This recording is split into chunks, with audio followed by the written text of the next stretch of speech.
Сосновка постунда мыйзамсыз LED чырактарды аныктоочу жабдуу орнотулду.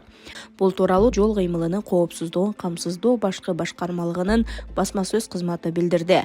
Мекеменин маалыматына ылайык бул чаралар жол кыймылынын коопсуздугун жогорулатууга, түнкү убакта кырсыктардын санын азайтууга жана каршы келе жаткан унаалардын айдоочуларын чагылдырып жиберүүнү алдын алууга багытталган.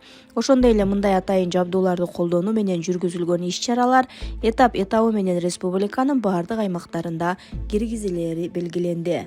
Булак Габаритова. Президент МИКтин үйлөрүн курууда жергиликтүү материалдарды колдонууга чакырды.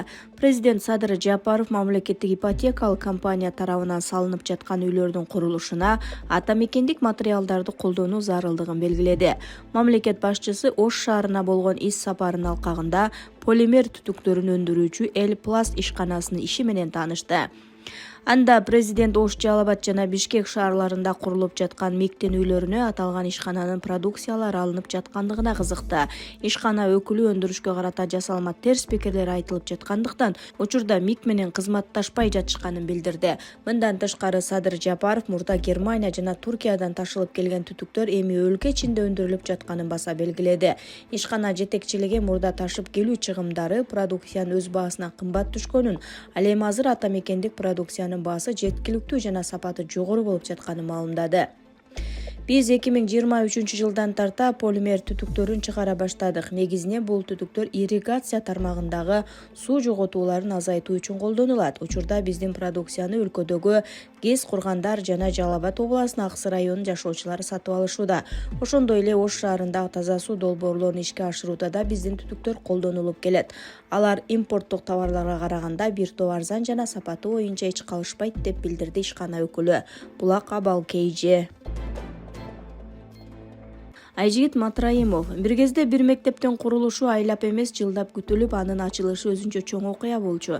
Азыр болсо абал таптакыр өзгөрдү. Жыл сайын жүздөгөн жаңы мектептер салынып, окуучуларга заманбап шарттар түзүлүүдө.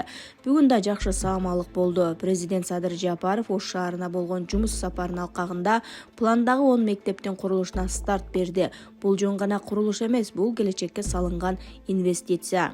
Өлкө боюнча өнөр жай жанданып, завод-фабрикалар ачылып, социалдык объектилер көбөйүп жатат.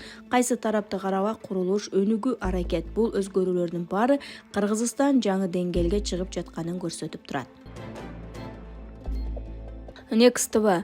Мадумаров соңку 5 жылда козголгон кылмыш иштери кайра иликтениши керектигин айтты. Саясатчы Адахан Мадумаров соңку 5 жылда улуттук коопсуздук боюнча мамлекеттик комитети, Ички иштер министрлиги жана башкы прокуратура козгогон кылмыш иштери кайрадан иликтенип чыгышы керек деп эсептейт. Бул тууралуу ал Азаттыкка курган маегинде билдирди. Мындай сунуш берилбеши керек, бул демилгени бийлик өзү колго алышы керек. Соңку 5 жылда козголгон иштердин бардыгын иликтеп, күрүчүн бир, күрмөгүн бир кылып ажырата турган мезгил келди. Мындан ары ушул бойдон кете турган болсо, анда мамлекетти биротоло жок кылып алабыз. Мамлекеттик түзүмдөргө ишеним жоголгондо мамлекет алсыз болот, деди саясатчы.